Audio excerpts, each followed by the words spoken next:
जय हिंद दोस्तों, मैं अजित कुमार और आप देख रहे हैं आपके अपने यूट्यूब चैनल मैथ मोमेंट। तो आइए सीधा आपको सवाल पे ले चलते हैं। देखिए, ये ट्रिग्नोमेट्री का सवाल है।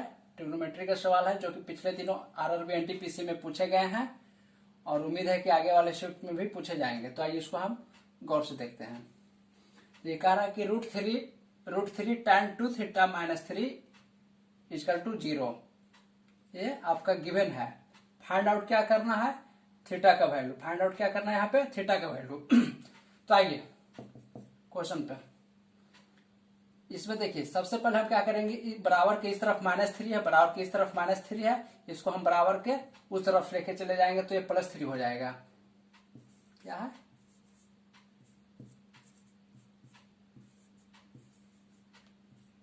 बराबर के इस तरफ -3 था तो बराबर के इस तरफ हम लेके जाएंगे तो ये +3 में हो गया। अब देखिए, इधर ये क्या है? √3 इधर इसके साथ में इंटू के साथ में है, इंटू है बीच में है। तो इस तरफ यदि हम इसको √3 को ले जाएंगे तो इस तरफ क्या हो जाएगा? डिवाइड बन के इधर आ जाएगा, है ना। डिवाइड के साथ में इसके साथ कनेक्ट होगा तो यहाँ tan 2 थीटा बराबर हो जाएगा 3/√3। हम बोल रहे हैं कि यहाँ पे ये √3 जो है, यहाँ पे ये √3 जो है इंटू में है तो इस तरफ आ गया डिवाइड में। अब देखिए, यहाँ पे नीचे में √3 जब आ गया तो इसको हटाने के लिए क्या करेंगे? ऊपर नीचे √3 से गुना कर देंगे। क्या करेंगे? tan 2 थीटा बराबर 3/√3 और ऊपर नीचे √3 से गुना करेंगे। ऊपर नीचे √3 से जब गुना करेंगे तो नीचे में क्या आ जाएगा? √3 इंटू √3 3 आ जाएगा। tan 2 थीटा इजकल टू, ऊपर में तो 3 इंटू √3 तो 3 आ जाएगा। नीचे में √3 इंटू √3 तो ये आ गया 3। अब देखिए, ये वाले 3 से ये वाले 3 जब कट रहा है तो अब देखिए यहाँ पे क्या आ गया? tan 2 थीटा बराबर आ गया √3। क्या आ गया? √3, ये वाला √3। तो अब हमें यहाँ पे, अब चूंकि हम लोग का पता है कि tan में √3 जो आता है, tan कितना का वैल्यू आता है? √3। तो tan 60 का वैल्यू आता है √3। tan के ही फॉर्म में, चूंकि यहाँ पे tan है, tan 2 थीटा बराबर tan 60 डिग्री। क्लियर है? इसका स्थान पे हम tan 60 लिख दिए हैं, चूंकि tan 60 का वैल्यू होता है √3। और tan के फॉर्म में क्यों लिख रहे हैं? √3 और भी तो tan के फॉर्म में इसलिए लिख रहे हैं कि चूंकि यहाँ पे tan है। अब tan से tan ये चला गया तो क्या आ गया? 2 थीटा बराबर 60 डिग्री। अब ये डिवाइडेड बाय 2 इधर चला जाएगा तो थीटा बराबर 60/2। ये क्या आ गया? कट के आ गया, थीटा का वैल्यू आ गया 30 डिग्री। यही तो आपसे पूछा जा रहा था, थीटा का वैल्यू। तो देखें, बड़ा ही आसान सवाल है। ट्रिग्नोमेट्री का ये बहुत ही सुंदर सवाल था। अक्सर ऐसा इस टाइप का सवाल है ना देखा जाता है। तो सबसे पहले हमने इसमें क्या किया कि इस वाले -3 को इस तरफ लेके चले गए तो ये +3 में हो गए। फिर उसके बाद इधर इंटू में √3 थे तो इस तरफ जब आ गए तो ये डिवाइड में आ गया। और डिवाइड में जब आ गया तो इस वाले को हटाने के लिए, इस वाले √3 को हटाने के लिए ऊपर नीचे √3 से मल्टीप्लाई कर दिए। उससे ये क्या हुआ कि नीचे वाले √3 हट गए। √3 गुने √3 3 होते हैं, 3 से 3 चले गए तो tan 2 थीटा बराबर √3। अब जब tan 2 थीटा बराबर √3 तो tan के फॉर्म में हमें पता है कि tan 60 का वैल्यू होता है √3। तो tan से tan ये चला गया, 2 थीटा बराबर 60 डिग्री, इसलिए थीटा बराबर 30 डिग्री। तो आइए नेक्स्ट सवाल पे आपको ले चलते हैं।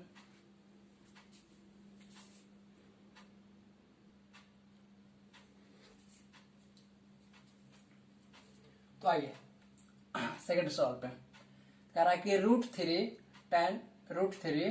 tan थीटा बराबर 1, ये गिवन है ना, दिया हुआ है 1 है तो cos 2 थीटा का वैल्यू यहाँ पे निकालना है। फाइंड आउट क्या करना है? cos 2 theta. तो देखिए, सबसे पहले इसमें क्या करेंगे, सेम चीज जो इससे पहले वाले क्वेश्चन में हम किए थे। इस वाले √3 को इधर मल्टीप्लाई में तो इस तरफ डिवाइड में आ जाएगा। tan थीटा बराबर 1/√3, tan थीटा बराबर 1/√3। अब देखिए, ये 1/√3 किसका वैल्यू होता है? 30 का। tan थीटा बराबर, अब चूंकि tan के फॉर्म में हमें देखना है कि 1/√3 किसका मान होता है, तो tan 30 का वैल्यू होता है। अब देखिए यहां से ये tan से tan चला गया, तो थीटा का वैल्यू आ गया 30 डिग्री। अब जब थीटा का वैल्यू यहाँ पे 30 डिग्री निकल गया, थीटा का वैल्यू 30 डिग्री यहाँ पर जब निकल गया, तो यहाँ पे इसी वैल्यू को हम पुट कर देंगे cos 2 थीटा में। तो cos 2 इंटू थीटा का वैल्यू यहाँ पे रखेंगे 30 डिग्री, तो cos 2 इंटू 30 क्या हो जाएगा? 60। अब देखिए हम लोग को मालूम है कि cos 60 का वैल्यू क्या होता है, हम लोग को पता है कि cos 60 का वैल्यू क्या होता है? 1/2 होता है। क्या होता है? 1/2। यही तो आंसर है, यही तो मांगा जा रहा था। cos 2 थीटा का वैल्यू मांगा जा रहा था, तो cos 2 थीटा का वैल्यू आ गया 1/2। समझ में आया? देखिए हमने यहाँ पे कुछ भी नहीं किया, कोई भी जादू यहाँ पे हम नहीं किया। यहाँ पे क्या है? प्रोसेस है, बड़ा ही साधारण सा प्रोसेस है। इस वाले √3 को जो इधर मल्टीप्लाई में था, इधर हम डिवाइड में कर दिए, डिवाइड में किए, तो ये देखना है कि 1/√3 tan के ही फॉर्म में कितना का वैल्यू होता है, तो tan 30 का वैल्यू होता है। तो tan 30 इसका स्थान पर लिख देंगे, तो tan से tan गया तो थीटा बराबर क्या आ जाएगा? 30 डिग्री। और इसी 30 डिग्री को थीटा के स्थान पे यहाँ पे पुट करेंगे, तो 3 दूनी 60, तो cos 60 बराबर होता है हाफ। आइए नेक्स्ट सवाल पे आपको ले चलते हैं।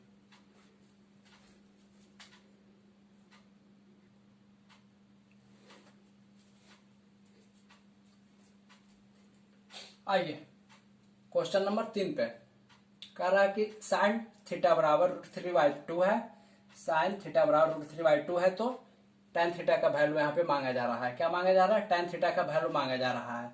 तो देखिए अब आप लोग को देखिए एक चीज बताते हैं, यहाँ पे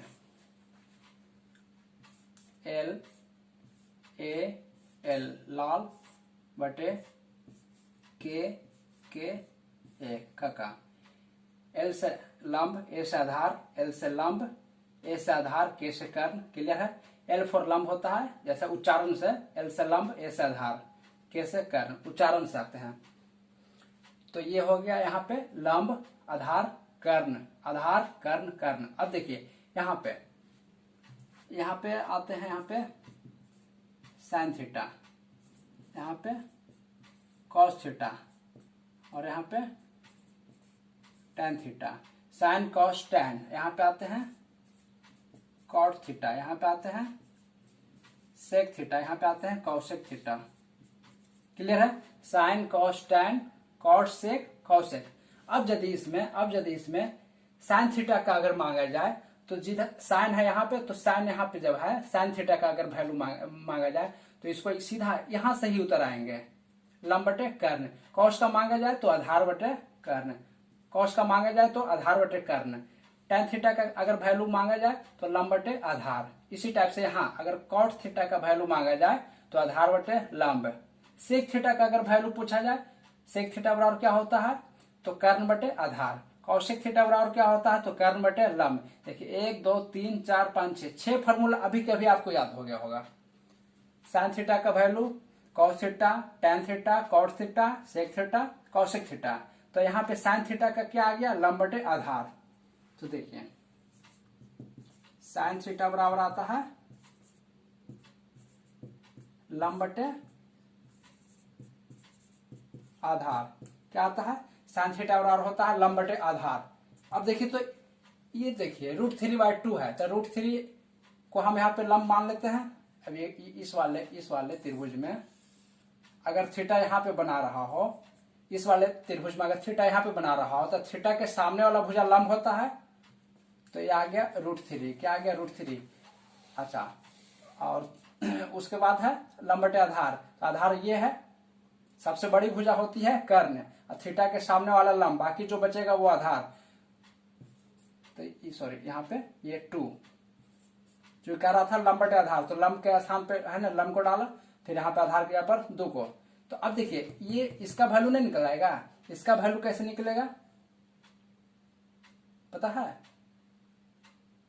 ओहो, अच्छा इसमें कह रहा था साइन थीटा बराबर लंब बटे कर्ण, सॉरी साइन थीटा बराबर कह रहा था, है ना, साइन थीटा बराबर साइन थीटा और लंब बटे कर्ण, लंब बटे कर्ण, तो ये तो लग गया यहाँ।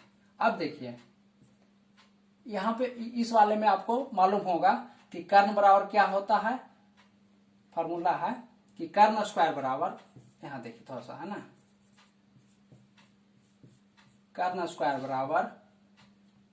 बराबर लंब स्क्वायर जोड़ आधार स्क्वायर, तो लंब स्क्वायर यहाँ पे कितना है और आधार स्क्वायर हमें मालूम नहीं है, क्लियर। अच्छा कर्ण के भी तो वैल्यू यहाँ पे लिख सकते थे, 2 के स्क्वायर 4 है, क्या है, अच्छा तो कर्ण स्क्वायर बराबर लंब स्क्वायर जोड़ आधार स्क्वायर। अब देखिए ये आ गया 4, 2 का स्क्वायर 4 है बराबर √3 का स्क्वायर कितना आ जाएगा 3 प्लस एक्स स्क्वायर। तो देखिए तो एक्स, अब इस पूरे को इधर ले आएंगे, 3 प्लस एक्स स्क्वायर बराबर 4। तो अब देखिए एक्स स्क्वायर बराबर क्या आ जाएगा 4 माइनस 3, तो एक्स स्क्वायर बराबर आ गया 1। और यहाँ पे देखिए एक्स का वैल्यू आ गया 1, तो यहाँ पे इस वाले यहाँ पे आ गया इसका वैल्यू 1, यहाँ पे आ गया इसका वैल्यू 1। तो इस वाले त्रिभुज में कंप्लीट हो गया। अब हमसे पूछ क्या रहा है, tan थीटा बराबर क्या पूछ रहा था, हाँ देखिए tan थीटा बराबर, तो साइन कॉस tan का वैल्यू क्या होता है लंब बटे आधार, तो लंब इसमें कितना है √3, कितना है √3, आधार कितना है 1, तो यही तो मांगा जा रहा था, यही तो मांगा जा रहा था, समझ में आया। देखिए फिर से एक बार देखिएगा, कह रहा था कि साइन थीटा बराबर √3/2, ये आपका दिया हुआ है, गिवन है, फाइंड आउट क्या करना था, tan थीटा का वैल्यू निकालना था। तो सबसे पहले इसको हम पकड़ के यहाँ पे आए, एक त्रिभुज में, एक समकोण त्रिभुज में हम जब आते हैं तो साइन थीटा बराबर हमें मालूम है कि लंब बटे कर्ण होता है, साइन थीटा बराबर होता है लंब बटे कर्ण, तो इसको लंब के स्थान पर रखेंगे, इसको कर्ण के आधार पर रखेंगे, तो हमें पता है कि थीटा के सामने वाली भुजा लंब होती है, सबसे बड़ी भुजा होती है कर्ण, अपने अपने स्थान पर रख दिए। अब देखिए तीसरी भुजा जो कि आधार है हमें नहीं मालूम था, तो आधार निकालने के लिए हमें ये वाला फॉर्मूला अप्लाई करना पड़ा, कर्ण स्क्वायर बराबर लंब स्क्वायर जोड़ आधार स्क्वायर, आधार को यहाँ पे एक्स ही अभी मानते हैं, तो यही एक्स का वैल्यू निकल के आ गया 1, यहाँ पे रख दिए 1। अब देखिए इसमें आधार लंब और कर्ण तीनों का वैल्यू जब निकल आया, तो अब इसमें क्या मांग रहा था tan थीटा बराबर मांग रहा था, तो tan थीटा का वैल्यू होता है लंब बटे आधार, क्या होता है लंब बटे आधार, तो लंब बटे आधार है। अब यहाँ पे फिगर में देखेंगे कि लंब कितना है √3 है, आधार कितना है 1, तो √3/1, ये आपका आ गया आंसर। चलिए तो दोस्तों आज सरस्वती पूजा है, जैसा कि हम लोग को पता है कि विद्या की देवी माँ सरस्वती की आज पूजा की जाती है, बसंत पंचमी है, तो आप लोग से मेरा नम्र निवेदन है कि सरस्वती पूजा बड़े ही शांत स्वभाव से शांतिपूर्ण ढंग से मनाएंगे, और ऐसा नहीं है कि पूजा में ही हमें लिप्त रहना है, बैठ के रूम पे पढ़ाई भी करना है, और हाँ डीजे भी जगह प्रयोग ना करेंगे, इधर उधर है ना विवादों में ना फंसेंगे, ठीक है, ओके।